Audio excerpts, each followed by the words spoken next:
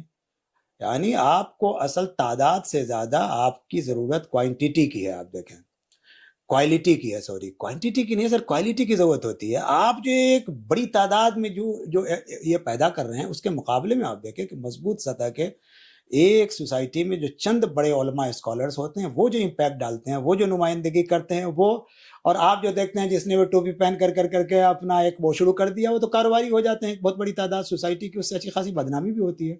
مقصد کہنے کا یہ ہے کہ اس بات کی ضرورت سوسائٹی کو غور کرنے کی ہے کہ یہ جو 95-96% جو لوگ ہیں ان کے لیے ہم کیا کر رہے ہیں۔ ان کے لیے ہمیں اس بات کی ضرورت ہے کہ ان کی تعلیم کا نظم کیا جائے، اور یہ ہمارے یہاں یہ تعلیم کی تفریق اصل میں غلط ہے۔ یہ جو فرق کر دیا گیا، بائنڈری بنا دیا دینی تعلیم اور یہ بنا دیا گیا دنیاوی تعلیم، ارے بھائی جو اسکولوں میں پڑھے ایک ریلیجس ماحول میں، اسلامک ماحول میں، یہ اپنے آپ میں اسلام کا خاص مقصود ہے اور یہ اپنے آپ میں ثواب ہے، خالص دینی کام ہے۔ آپ جدید تعلیم پڑھیں، سائنس پڑھیں، فلسفی پڑھیں، آپ آج کی ڈگریاں حاصل کریں، لیکن اپنے مذہب سے جڑ ساتھ کر میں کے بھی تو رہیں۔ پڑھ سکتے ہیں، بالکل۔ اچھا، اس پر اہم بات یہ کہ آپ یہ دیکھیں کہ آپ نے اس طرح کے جو بہت ہی ٹریڈیشنلسٹ ٹائپ کے جو مدرسے بنا رکھے ہیں یہاں تو ہے، لیکن دنیا مسلم ورلڈ کے دوسرے حصوں میں نہیں ہے۔ آپ کو معلوم، مثال کے طور انڈونیشیا میں علماء کی تنظیم ہے نہضت العلماء، کوئی 5-7 ہزار اسکول چلاتے ہیں، وہ اسکول چلاتے ہیں۔ مدارس والے کیوں ایسا نہیں سمجھ سکتے کہ وہ اپنے مدرسوں کے تحت بہت سارے اسکول بھی چلا سکتے ہیں وہ؟ اب مسئلہ کیا ہو گیا ہے؟ مسئلہ یہ ہو گیا ہے کہ قوم یہ سمجھتی ہے کہ مدارس خالص دینی تعلیم کے ادارے ہیں تو ہماری زکوٰۃ بھی وہیں جانی چاہیے اور سارا جو ہے جنت کا راستہ وہیں سے گویا کہ کھلتا ہے۔ تو وہ سمجھتے ہیں کہ ہمارے اصل مستحق صرف مدرسے ہیں، اور اس طرح کا ذہن بھی بنایا گیا ہے، تو وہ سمجھتے ہیں کہ اسکولوں میں دینا تو اتنا فائدہ نہیں رہے گا ہماری آخرت کے لیے، ہمارے اس کے لیے، اس لیے سارے کے پیسے وہ مدرسے کو دیتے ہیں۔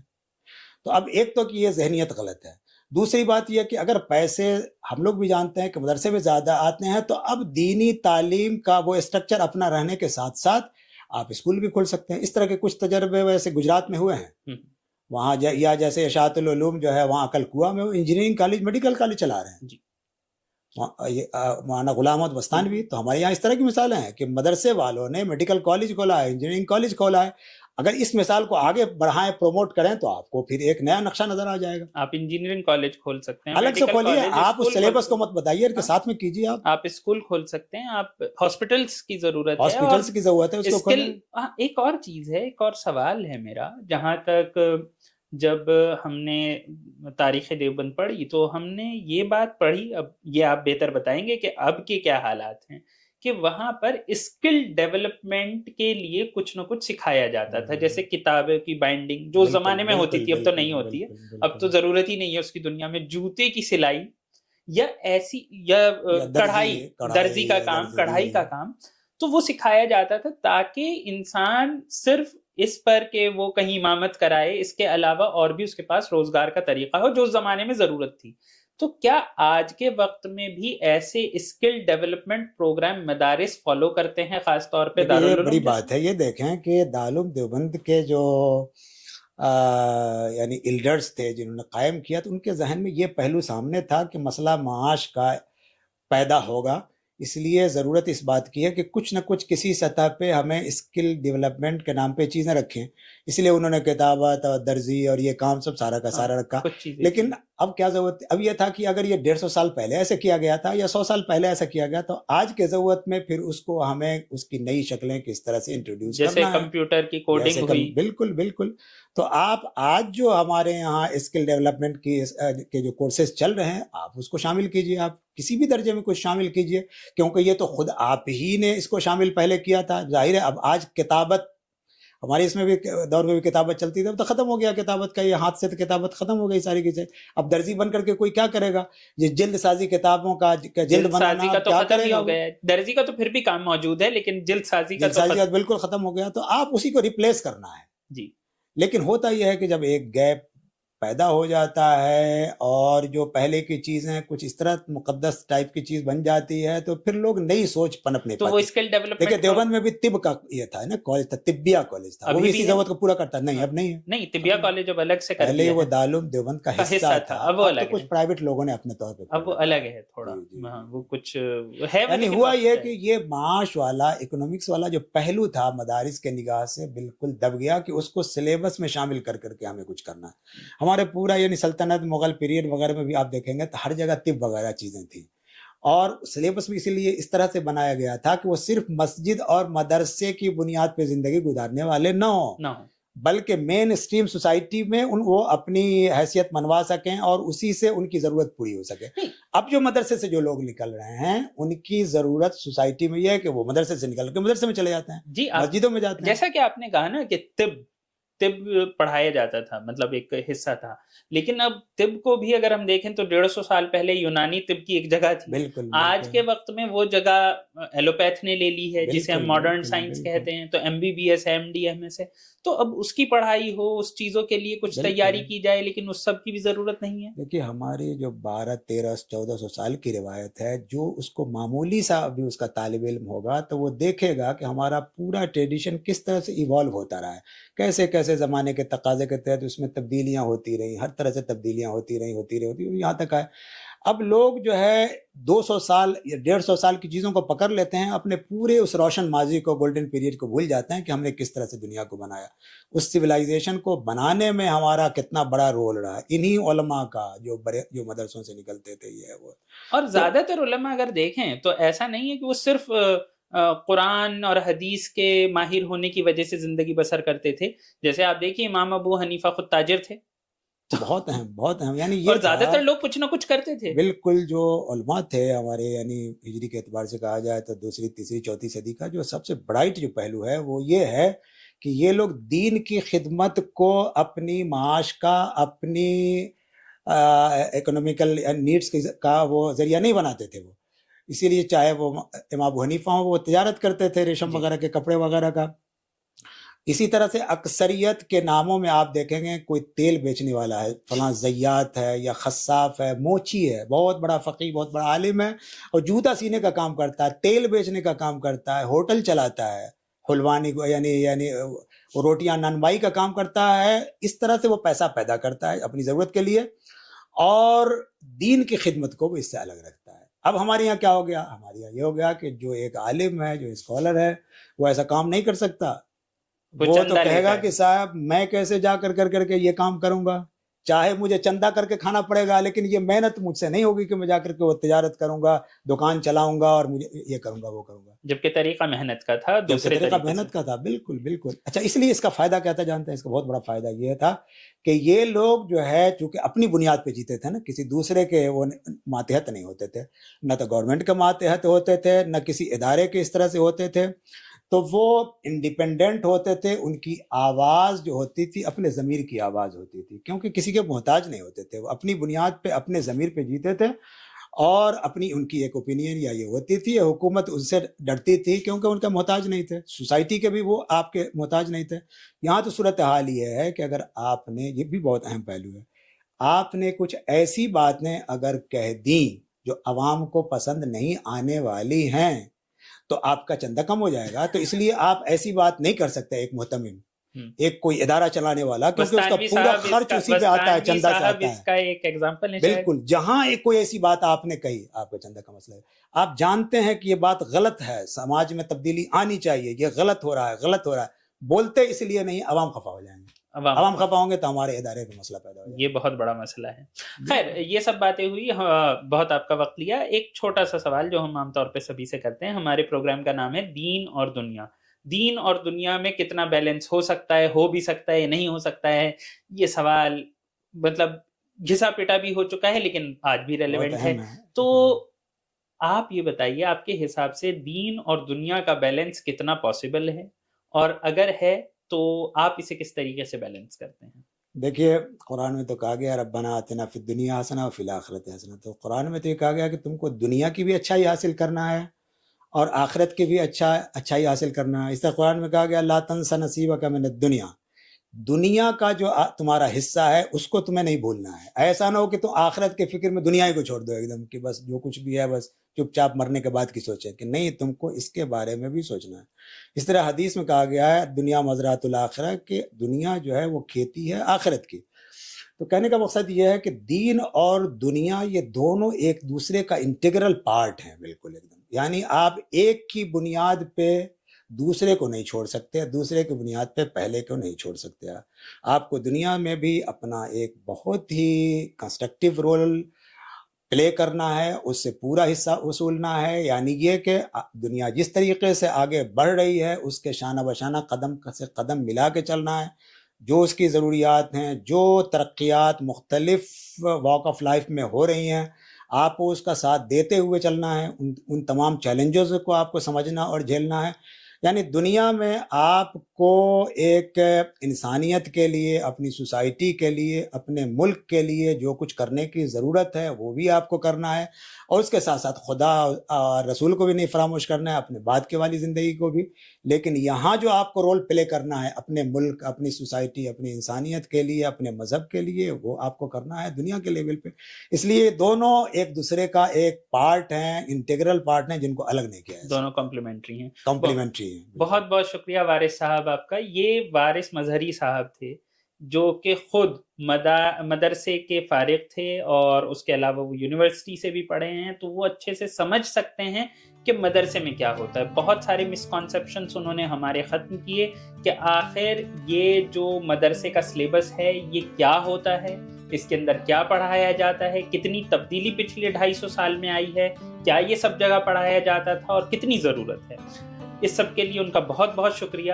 اور اسی کے ساتھ یہ ہمارا ایپیسوڈ یہیں ختم ہوتا ہے. اگلے ایپیسوڈ میں پھر ملاقات ہوگی، تب تک کے لیے خدا حافظ.